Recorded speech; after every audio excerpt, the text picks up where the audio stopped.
Greetings, unsettled souls, and welcome to The Correct Views. Low def listeners live there, high def up there. If you are not watching this live, you're going to want to go to the high def. But in any event, we appreciate you tuning in. You might hear Christelle adjusting the mic. Friends, let me tell you what. Today's been quite a day. You're going to get some like personal commentary stuff today. For one thing, I had the honor of DJing a rave for the last 7.5 hours. I'll tell you something interesting when you do that. Have you ever tried to beat match for 7 hours? I've done it for three. I've done it for four. 7 hours. It was insane, but it was a lot of fun, and everybody left happy for the most part. So it was a success. I was going to postpone doing a show tonight because I didn't get to promote the last one very well. Then I decided, here's what I'm going to do. I'm going to ask all my listeners tonight to kindly promote last show and this show because I was busy, out making a living. So please, by all means, share the show and share the one prior. And we're going to get into today's news. There's going to be personal commentary peppered throughout this because a lot of the news I'm giving you, I can prove on a very personal basis to be that which I'm saying that it is. Also, I don't think people realize you're going to see the name maybe on the title of the show, and it says mention something economy. So the first thing you want to do is zone out, or the high def listeners want to scan ahead to the other news. Don't do that, because a lot of what I'm going to address here, and this may be a bit of a long show, but I can promise you it's also going to be an interesting one. If I can do it after a 7.5 hour rave, then stay with me. You will be happy that you did. No, I hear the question. Are you on ecstasy? No, I DJ'd the rave. I didn't attend it. Government regulation and economic stagnation. Creeping regulations lead to economic slowdowns. I know a lot of you are going to think, economy not going to be interesting. This is one of the most easy to understand reports and articles that I've ever read on anything related to economy. Economics as a whole, I should say. Listen to this.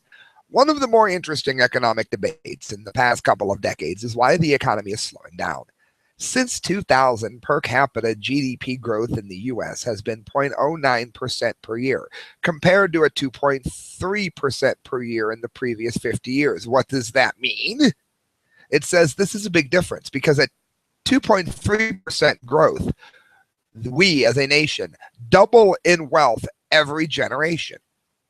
At 0.09%, where we're at now and have been since 2000, that'd be 15 years for you Usher fans, it takes us close to a century to double. So instead of doing it every year or every generation, we now do it every 100 years. Are you seeing a problem here? It says, so why the slowdown? Well, there's usually, when you get into these kind of articles, what you run into is 9 kinds of confusion and doublespeak and complication. That's not what you're getting in this report. This is a really good one. It says even fresh young blogger Ben Bernake is on the game with his new blog, while Tyler Cowen has written a mini book on the subject called The Great Stagnation. One thing that most economists, left and right, agree on is that it takes investment to make an economy more productive. Somebody has to put the money into the business for the business to grow, for there to be a business. It says naturally, economists focus on investment rates, which have indeed come down across most of the industrial world, mirroring the U.S. numbers above. But it says that there are misplaced fears of hoarding and deflation. Now listen to this. Listen to how the Keynesians, that's an economic theory that is incorrect. What's the correct one? The Austrian theory. Keynesians believe that saving money is bad. They believe that if you buy gold or silver or platinum or copper or whatever, I'm allergic to copper, no. They think that by doing so, you're hurting the economy because you're supposed to be buying big screen TVs and bling and yo, got me a caddy, yo, can't afford the payments, so I'm selling, whatever because I'm buried in debt. It's not the way we're supposed to live. Well, Keynesians don't want you to keep your money. They call it hoarding it. No, it's saving it. You don't want it in banks. Don't put your money in a bank. Put your money in a bank. You know what they're going to do? They're going to give you almost no interest. At some point, they're going to charge you just for keeping it in. That's known as negative interest. And they charge you at ATMs to take it out. You usually spend more in ATM fees in any given year than you make from the interest on the money that you have in the bank. A much better route is to buy gold, silver, and platinum. And for those of you not allergic, copper. The way that you want to tend to stay away from what it is that Keynesians want you to do. The goal is to save for the future because, and I just had this discussion with someone the other day. People go through life with this image that nothing bad ever happens to them. And it always happens to somebody else. All you care about is money. Well, it's money that they are going to take when you haven't saved for some kind of a disaster. And one of the best ways to do that is by avoiding the banks. And for those that owe money in student loans, if you have money in a bank or a Roth IRA or a mutual fund, they're going to take the money out of the account. They can't do this if you buy gold, silver, or platinum with, say, a money order. You see where I'm going here? It says the Keynesians, any problem is a demand problem. It's their one hammer that solves all of them. So the position of Bernanke, Summers, and the ever-present Krugman is, with minor adjustments, that there's too much savings sloshing around in this world instead of being invested. That savings acts as a dead weight on productivity improvements. Savings for both Keynesians who are wrong and Austrians who are right means the money not spent on consumption, that is buying things that you probably don't need. Keynesians miss that you do two very different things with savings. You can hoard it or you can invest it. Hoarding means you secret it away, and that terrifies Keynesians. Investing means you indeed spend the money on some productive good or service, such as your future. And again, this was Ron Paul's belief as well, and I'm pretty sure it's Rand's. When the Keynesians complain about dead money, they mean there's too much hoarding. Please, please, please, please listen to this. This completely misunderstands how hoarded savings affect investment. A dollar that's unspent is equivalent to temporarily removing that dollar from existence. You see why? You may well have buried it. This means that all remaining dollars increase in value. For instance, I got lucky enough to meet Rob Halford. He's a very, very hard person to meet. He's very English and very proper and doesn't really talk a lot. He's very, very hard to get to meet. I got a Judas Priest autograph. No, I'm not selling it. No, no, no. But if I had the chance to, it would be worth a lot more than somebody that's very easy to meet. And I'm not saying you look at your rocks, your celebrities or the people that you admire in terms of money. I'm just speaking on economics here, using an analogy. That wouldn't be so with someone that's very easy to meet, somebody that spends a lot of time talking to their fans, Sheep on Drugs, for instance. There's not many going around. Well, that's what they're saying here. Money goes up in value when people, quote unquote, hoard money. You see why? It says, to illustrate this, say you've got 100 billion running around the economy and you burn 25 billion. What happens? The remaining 75 billion do the work of the original 100, meaning each dollar rises in value by 33%. Now, if instead of burning that money, you hoarded it instead, the impact is exactly the same. The remaining dollars in circulation rise in value. You get deflation. You still get your 100 billion spent. It's just being accomplished with fewer pieces of paper. That is the clearest understanding of Austrian economics and why Keynesianism is so unbelievably wrong that I have ever read. Do you see why I had to cover this today? It says hoarding merely transfers purchasing power to dollars that are still in circulation, meaning that Keynesian bugbear of saving gluts have no impact on investment because hoarding cancels itself out by purchasing power adjustment. That is the remaining dollars going up in value to cover for that which was taken. Now I want to get into the next part of this as well, because this is where I can tell you firsthand I've lived this. It's true. It says the role of regulation. It says what is causing the slowdown? Cowan, who is among the few mainstream economists actually trained in Austrian economics, gets closer to what I think is the true cause when he looks at supply side problems. That is our side. Still, I think he's missing the obvious. Cohen claims that we have plucked the low-hanging fruit. That would be excess land on the frontier and the basic education of our kids.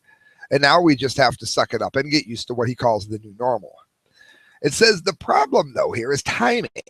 The frontier, quote unquote, closed over a century ago, actually before the greatest leap in U.S. economic. That, of course, was the Gilded Age. That is the time period of the Titanic, before the Titanic. The Gilded Age came to a crash shortly after the Titanic. Literacy rates, too, leveled off a century too early. I suspect a statistics analysis would say that by sheer coincidence, the exact opposite of what Cohen said occurred. No, it wasn't caused, it was a coincidence. Economic growth soared once the frontier closed and literacy rates leveled off.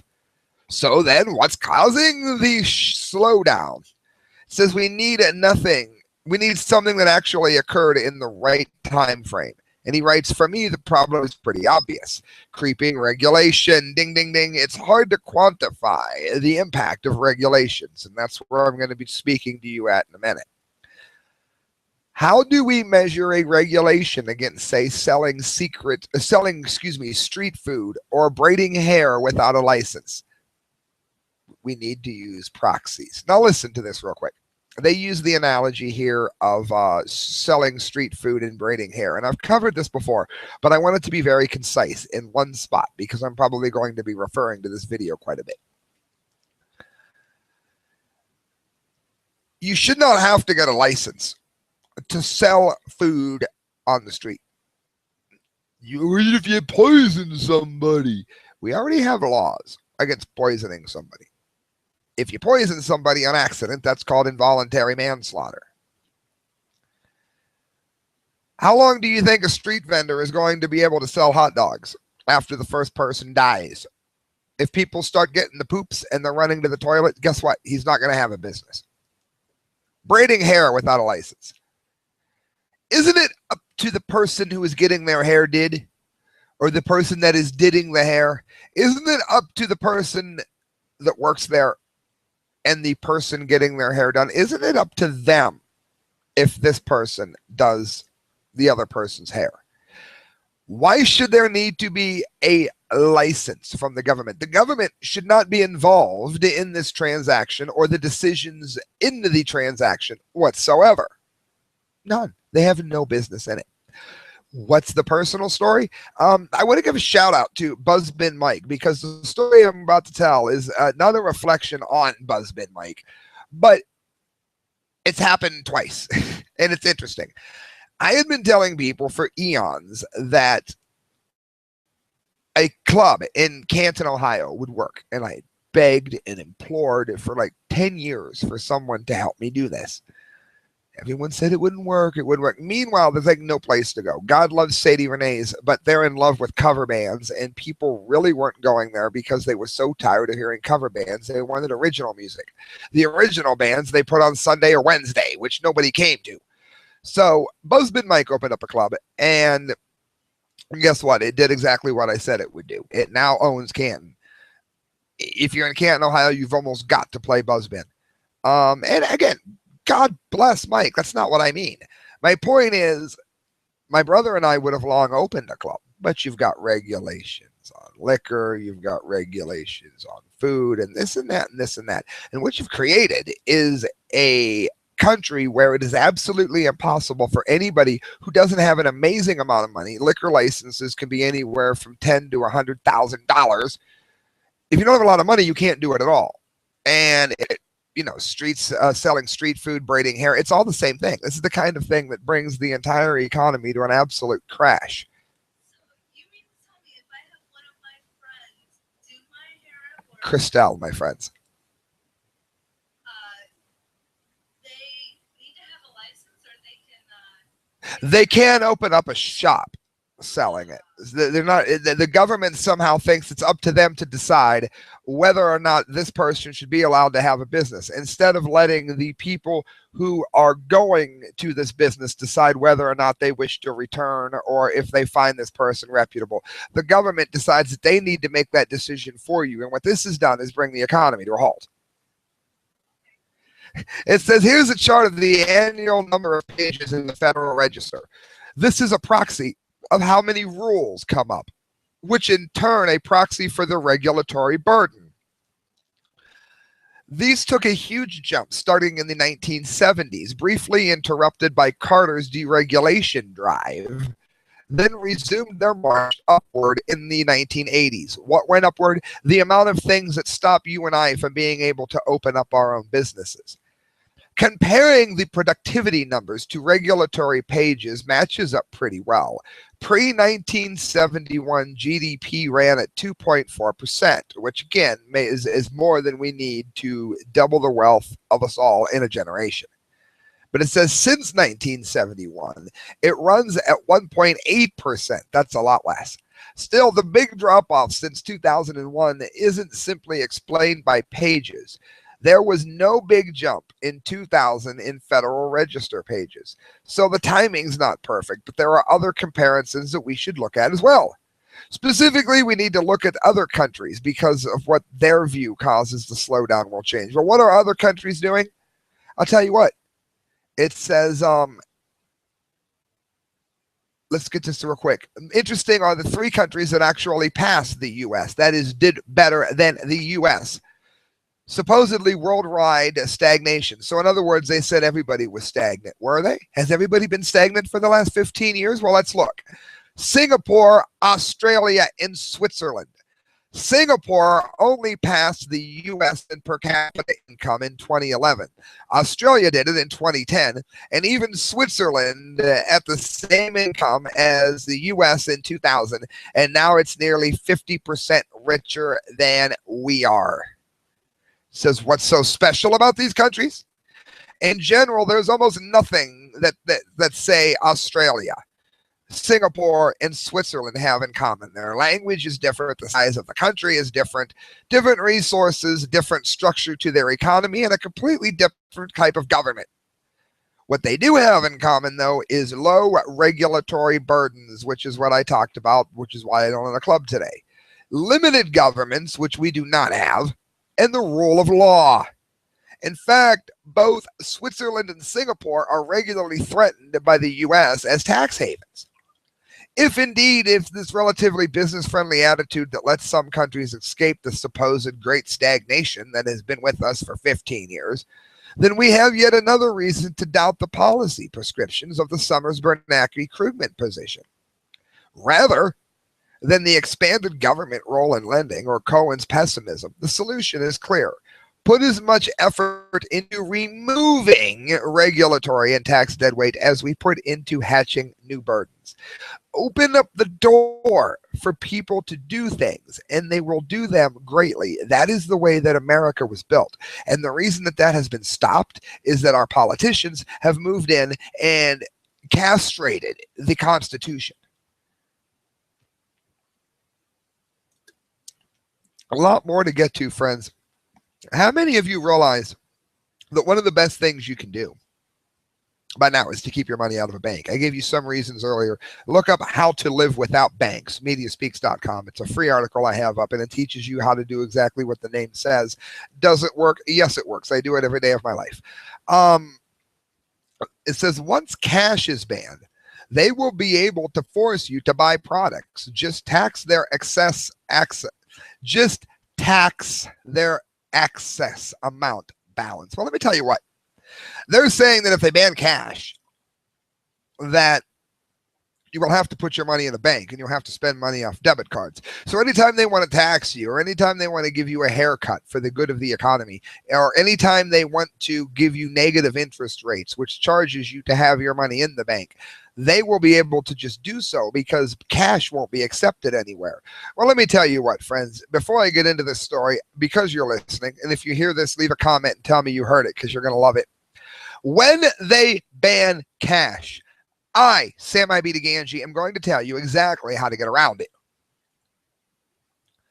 You do is you take your handy dandy bank card that you have to have, and you take your spending money and you buy gold, silver, or platinum. You then sell it. All you need to prove that you sold it is a receipt. So when you buy your gold, silver, platinum, and if you're not allergic to it, copper, you sell it. At least the receipt says you sold it. And you can sit on it and invest in it and spend it. And you can undermine the banks entirely. Do you understand yet why this is called the correct views? Because when they ban cash, I just told you how to get around it. Hit subscribe. In recent weeks, this is according to Max Slavo, SHTFplan.com, we've seen numerous reports on how banks are actively working with governments to restrict cash usage. JP Morgan Chase, one of the world's largest banks, has advised their customers that storing cash in their safe deposit boxes is no longer allowed. For your safety, of course. Well, invest gold, silver, and see if you can find some place to keep it. Like, bury it. You mean to tell me you can't find a place to hide 10 ounces of gold? What are you, an idiot? It says the new policy sounds ridiculous, but makes complete sense when you consider that you would then be left with no other choice than to hold your money exclusively in the bank account, where the bank will simply charge you for the privilege of depositing your funds into their financial institution. Well, there's a link for it, but they won't be doing it to you if you listen to the correct views, because I just beat it. It says any normal working class individual would have the same reaction you have right now to this. Take your cash out of the bank. Well, that may sound like a great plan. It turns out that bank employees have been told that the government that they should be reporting to law enforcement officials any suspicious looking cash transactions, especially withdrawals, even if they are just for a couple of $1,000s, so that the enforcement agents can seize those funds. Well, if you take the money out of the bank and invest it in gold and silver, you will only have the money in the bank that you need to live on and pay bills. All of your other money will be taken out and invested in gold and silver, which they cannot trace, especially if you buy it with a money order. Get it yet? They can't trace it.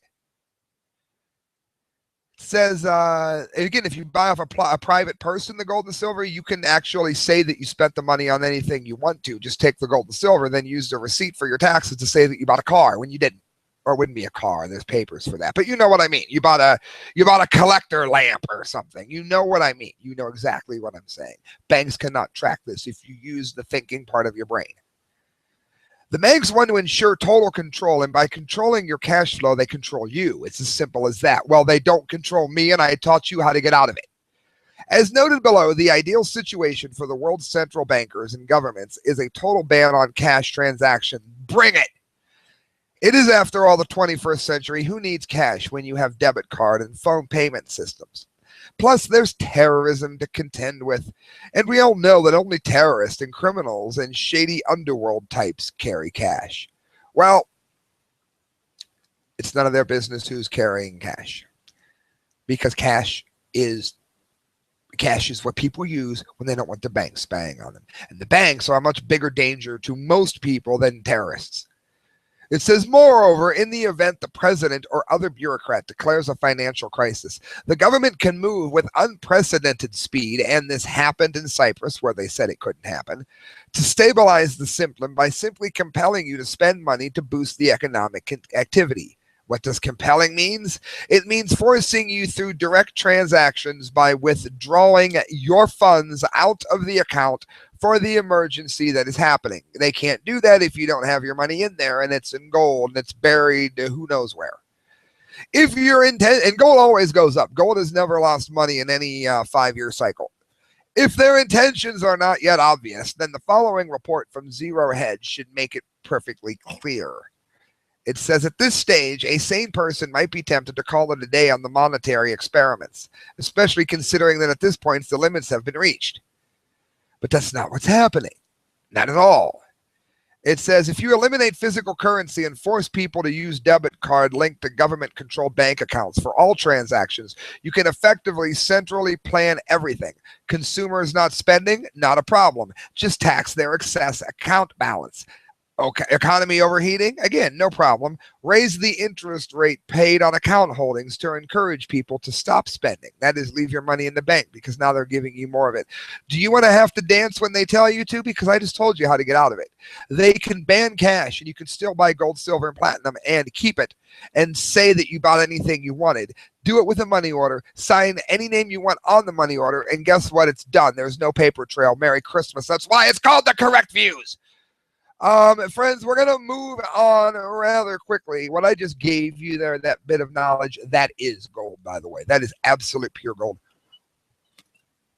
What Peter Schiff said to Bernanke, this is rather interesting because Ben Bernake has always been so quick to stand up for his policies, which have been wrong, and very Keynesian. We've mentioned what that is. Very Keynesian in practice. Well, listen to this. Peter Schiff got to meet Ben Bernake. And he did everything he possibly could to blow him off. He really did. He tried so hard. It says, speaking of a clueless Federal Reserve, I happened to have an encounter the other day with former Federal Reserve Chairman Ben Bernake. Many of you have seen the picture of me, that would be Schiff, and former chairman.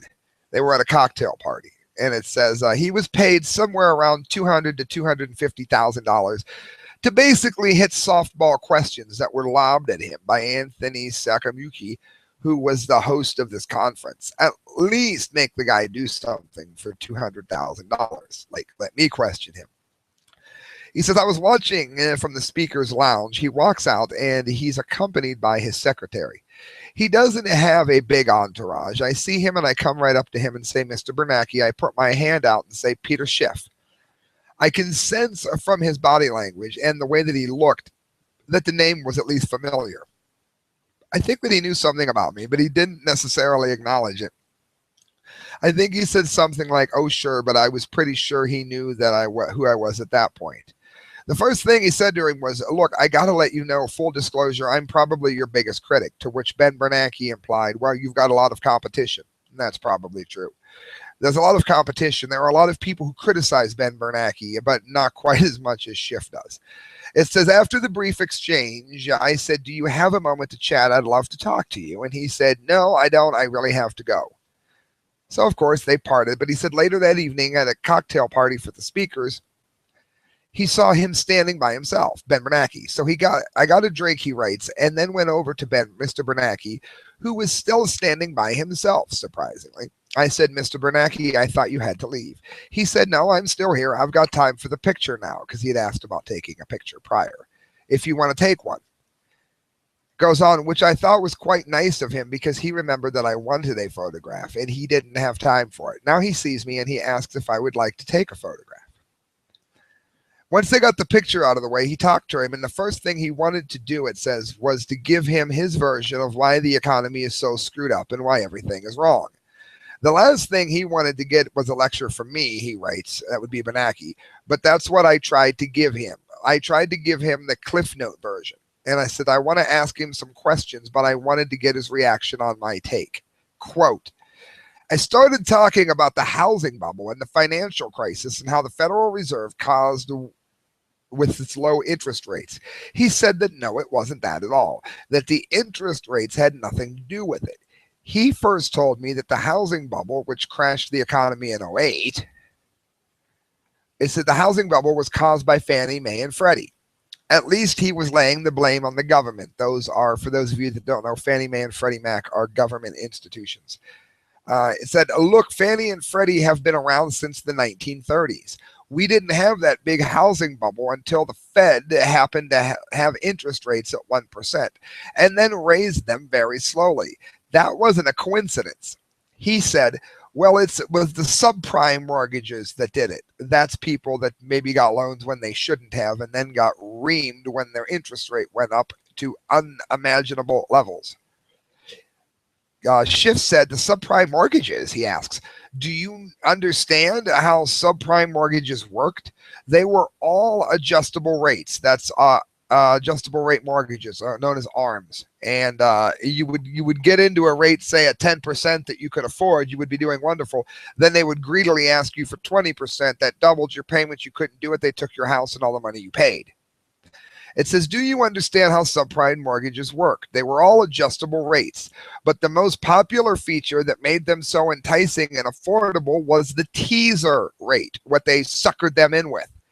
It said the fact that you can get a low rate of interest for first few years, that was because of the Fed. So if you're going to blame subprime, you've got to blame the Fed, because the Fed is what gave life to subprime. It made subprime affordable. In other words, they suckered people into it. It says that he said that what regulations are you talking about? And he said Fannie Freddie, which aren't really regulations, they're agencies. But he was really trying to lay the blame on the housing bubble, on capitalism, because of subprime, and on the government because of Fannie and Freddie. But Schiff, listen how smart Schiff is. He says, wait a minute. If regulation and subprime and Fannie and Freddie, if that's what caused the housing bubble, why didn't you warn us about this in advance? Why didn't you go in 2004 and say, hey, we got a problem. We got these bad regulations. We got Fannie and Freddie. We got subprime. They've created a housing bubble. That's going to be a disaster. Guess what? Bernake didn't say anything to that. He said the opposite of that. In fact, when he was asked specifically about the housing bubble, he denied that it existed. If it was being caused by the things that he said, then why didn't he warn us about it? He had almost half a decade. Because it wasn't caused by those things. Schiff said, I tried to ask him some questions, and that's when he really wanted to end the conversation. The first question I said, Mr. Bernake, you're so sure that you're right. I don't know how you can be so sure, because interest rates are still at zero and the Fed's balance sheet has not shrunk. You said you weren't monetizing the debt when you talked to Congress. You said the Fed was going to sell the bonds, but none of them have been sold. They've been rolled over. So how are you claiming victory when you haven't exited? You haven't raised rates. You haven't shrunk the balance sheet. You were wrong in the past. You didn't see the financial crisis coming. You told us that there was no housing bubble. You said subprime was contained. It's a good idea to loan this money to these people. Says you were wrong then. How do you know you're not wrong now? Is there anything that might change your opinion and get you to rethink and maybe admit that your outlook is wrong? Instead of answering the questions, he just patted me on the shoulder and just kind of gave me a little smile, and that was it. In other words, when someone knows they're wrong, they will oftentimes try to justify what they did rather than admit that they were wrong. And when that can't happen, then they will either insult you or just walk away, of which Bernake chose the latter. Bernake absolutely got his ass handed to him. And with it, I would say in the last 34 minutes, I have given you every reason to never again trust Keynesian economics. And I like to think so. I like to think that I did so as interestingly as possible. Friends, we are moving on to global warming news here. Do you remember that they said that that there wasn't going to be any ice in Antarctica, and it was all going to be gone, and all the woe is us from Al Gore and all these morons that think that the planet's warming due to man's activity? And then we got that massive amount of ice that the people that went to study global warming got stuck in the ice, and they said that that was a fluke, that it wasn't going to happen again. It was a one-time thing. It was just a fluke at the time, but that we were warming the planet and that we would never see anything like that again. Do you remember that? It was a one-time thing, and we were never, ever going to see it again. Well, guess what? We're seeing it again. Yep. Antarctica has so much sea ice that scientists have trouble getting there. Now, we're warming the planet, remember? We're boiling. Meanwhile, it's 5/21/2015 here in Ohio, and we are absolutely freezing. I wouldn't be surprised if it snowed. Not really, but it's good. I mean, it's freezing out there. It is definitely not summer. It's colder than ever. Antarctica has so much sea ice, scientists have trouble getting there. So, I mean, more proof that all of the dingbats that you listened to who told you that you were in charge of man warming the planet are wrong. It says that scientists are struggling because they don't want to admit they were wrong to stage expeditions to the South Pole because Antarctica's sea ice has been growing rapidly and hit record highs.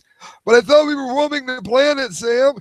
The UK Guardian reports, there's a link to it, that 50 scientists have gathered in Tasmania to discuss more accurate ways to predict Arctic sea ice levels so that researchers don't get stuck in the ice when traveling southward.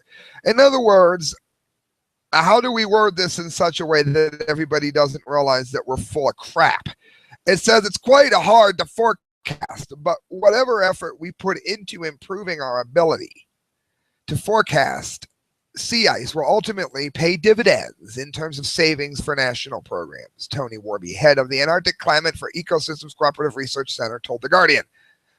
Last year, ships couldn't get anywhere near the Australian Antarctic Division's research site in Antarctica, reports The Guardian. That would be because man is simply not warming the planet. And again, research after research, study after study that isn't funded by the UN proves beyond a shadow of a doubt that this is in fact the case.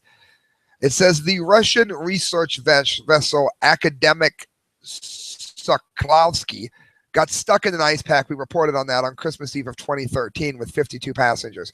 It's happening again, friends. We have so much ice that we can't even get near it. And we're supposed to believe that you driving your car to the amusement park is going to warm the planet.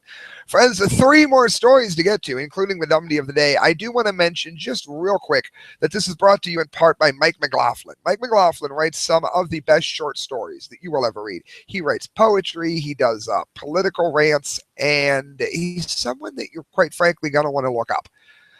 Mike McLaughlin, MacLaughlin, on Facebook. Let him know you heard about him from The Correct Views. And then when you're done there, go to stickerjunkie.com.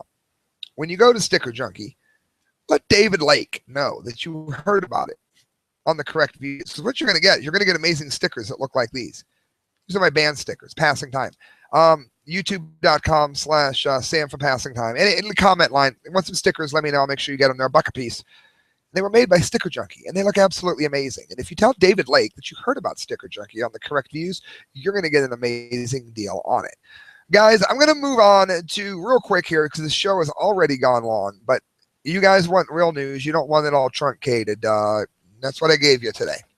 So I really, please share this video because, God, I'm tired. I've been working my ass off today. But the news matters. The show matters, and I'm doing one. JerusalemPost.com.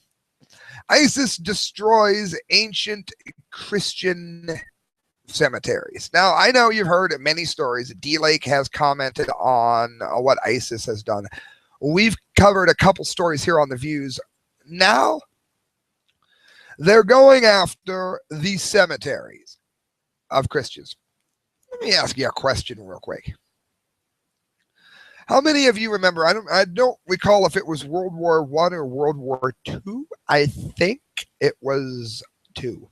But I believe it was French. But they were capturing, well, not capturing, they were cleaning up the dead bodies. And if someone was Islamist, they would say, don't get captured by the French, or don't get captured by this or that. Because the blankets were made in part with pork skin.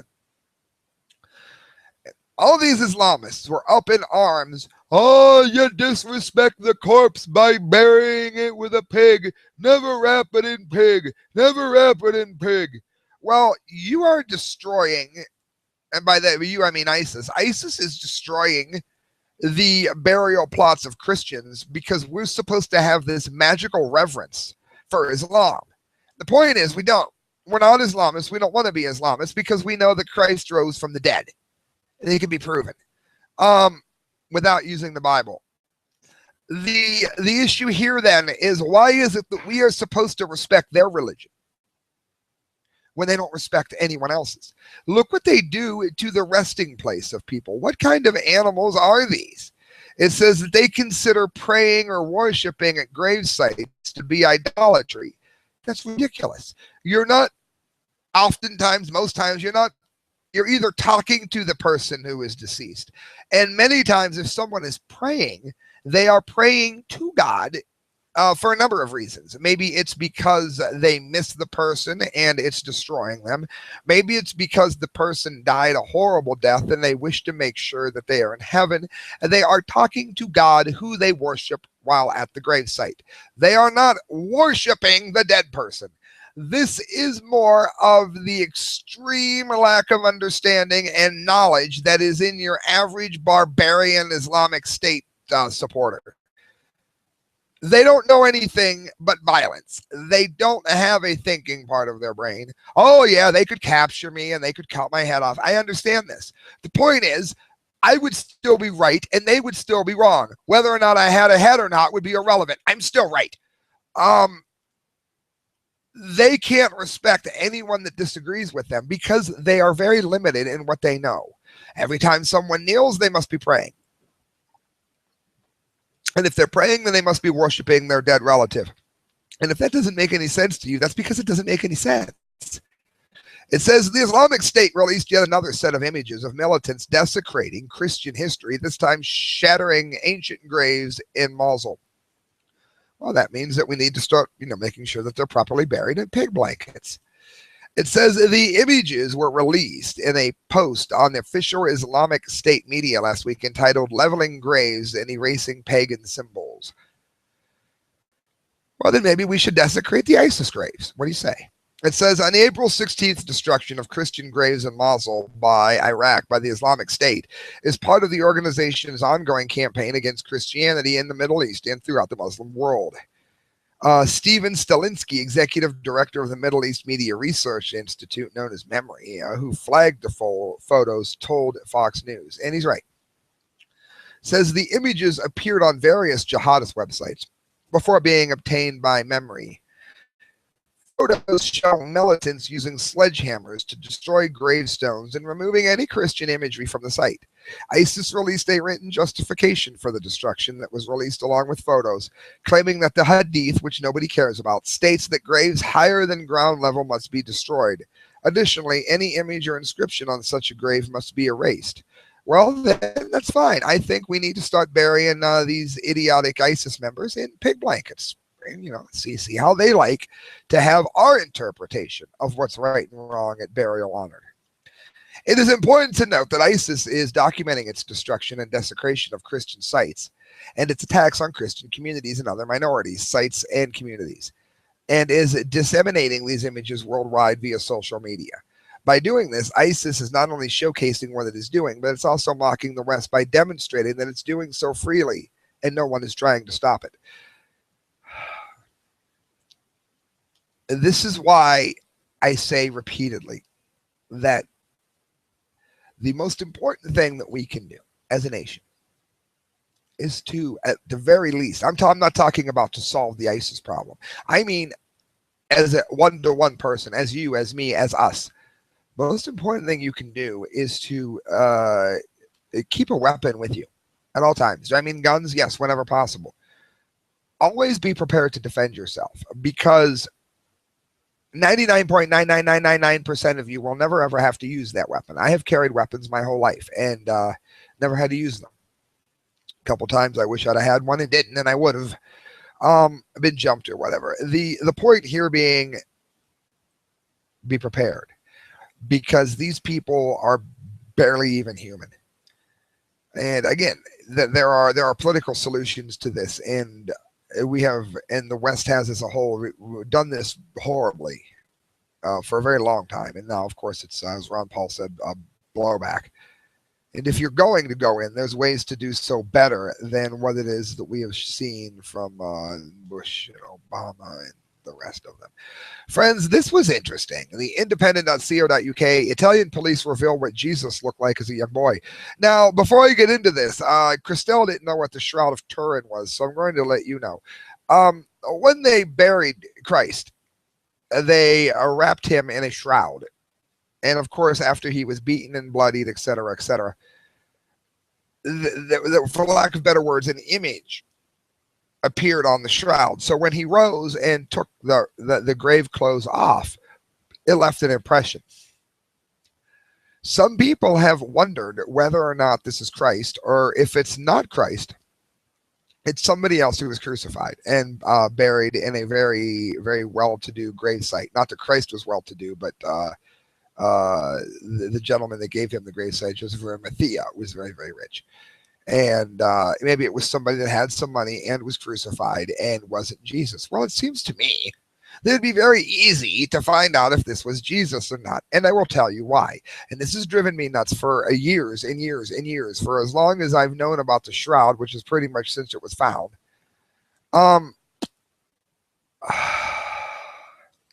Christ was born of a woman, but Joseph was not his father. Therefore, this was a divine birth. And if you test the DNA, if this DNA is radically different from any other form of human DNA that we have ever seen, then we know that the Shroud of Turin is real. If it's everyday normal DNA, then that might be an indication that it isn't Jesus. Why has there not been a DNA test done on the blood that's in the shroud? We can get DNA from some dinosaur bones. You mean to tell me we cannot get any DNA on this blood? Because I'm telling you, if it's Christ, the DNA will be radically different due to the fact that he's the only miracle birth in the history of the world. It says detectives claim to have revealed how Jesus looked as a child based on computer forensics from the world's most famous relic, again, the Shroud of Turin. They used that, and which was, again, the supposed burial cloth of Jesus. Police investigators have generated a photo fit image from the negative facial image on the material. And from this, they reverse the aging process to create an image of a young Jesus by reducing the size of the jaw, raising the chin, and straightening the nose, which, again, was very likely broken. Again, they didn't break any of Christ's bones, but as you all know, the nose is not bone, it's cartilage. The technique effectively reverses the method that Italian police used to generate current likenesses of criminals, including senior mob bosses for whom new photo fit images are needed when they have been on the run for decades. And again, you can go to the site. They use the Shroud of Turin to let you know what Christ looked like. I wanted to actually put the image on the screen. And thank you, Angela, donated to the show at thecorrectviews@hotmail.com, just like you can do. Every penny you give me goes towards a better show. I have this TV behind me, and the TV doesn't work. So there is still enough money from donations for me to have to get a new TV. I was putting this off because I wanted you guys to see it. But in any event, independent.co.uk, Italian police reveal what Christ looked like. It's very, very interesting. And then again, ask yourself why they haven't tested this shroud. And again, the DNA would prove one way or the other. Definitively, I would think. And friends, that brings us to the Dumdy of the day. Oh, yes. The Dumdy of the day. Yes, Christelle. We're going to have two Dumdies. You see, Christelle, a little bit off-camera news here. Christelle wants this to get... As I was getting ready for the show, hat tip, literal... Hey, when was the last time it was a real hat when someone said it? Hat tip Mark Dice, as we listen to more Dumdy music here. He covered a story on how Snoop Dogg is voting for Hillary Clinton largely because she is female. And then Mark Dice mentioned that he thinks it's going to be mentioned in the future that if you don't support Hillary Clinton in her run to the White House, that you are not supporting her because she is female. And that has struck a particular nerve with Christelle. Christelle, you are supporting Hillary Clinton, right? You're not. No. Do you hate women? That is one of the stupidest questions I have ever heard. No, I am female, so no, I don't. Sometimes, she might like women a little too much. Let me ask you another question. Different story for a different day. That wouldn't be a dumdy. The other thing, friends, let me mention this. You are, in fact, female, right? Yes. All right. Last time. Wait, let me check. Could you prove that on camera for us? Oh, sure. Now she's going away. All right, but friends, yeah, that's right up there with the dumdy. So, do you see that coming as well, Christelle? That they're going to go ahead and say that if you don't support Hillary Clinton, then you are in fact sexist. I could see Hillary. Well, then, just for Snoop and those who may think this way, one more time. And that, friends, that does bring us in to, I guess, what is now our second dumdy. We have dumdies of the day. PrisonPlanet.com. Students discover ginormous bugs in the Michelle Obama lunch. Now, I'm not necessarily blaming the Big O for this one here because in her defense, it wasn't like she served it, but she's the one who has schools importing these foods where otherwise they weren't necessarily getting the same foods in the same order. So sometimes you have to settle for subpar food just because it's all you can order in order to be able to meet the lunch requirement. If you don't, you lose your federal funding. Well, the dumdy of the day is going to Caney Creek High School, and I'll tell you why in a minute. It's for their lunch staff. Conroe, Texas. Parents know it can be difficult to get their kids to eat their greens. But after an incident at a Texas high school, some students may never eat vegetables again. Says there's no way they could have missed them picking up a handful of broccoli like they do with their gloves and have not seen these ginormous bugs, Melissa Evans so eloquently said. She's the mother of Caney Creek Middle School junior Phelan Evans, and she told it to click to Houston. Now, friends, how in seven hells did the lunchroom staff at Caney Creek High School not notice that the broccoli that they were serving to the kids was covered in bugs? And again, I wish this damn screen was up because it's very, very obvious. It says Faye Evans and her friend were served bug-infested broccoli, not like one or two bugs, for lunch Monday, and the two almost ate the insects before they realized what they were, or at least somebody was eating the Big O's lunch. Most of them don't. Says it was kind of strange and gross that we had actually seen it and that it happened to us, she said. KFOR reports school officials acknowledged the problem in an email to parents that provided very few details. Officials were notified this morning of complaints regarding food in the cafeteria, according to the statement Monday. Any concerns are taken seriously, and Conroe, that's the independent school district's child nutrition department, is addressing the problem.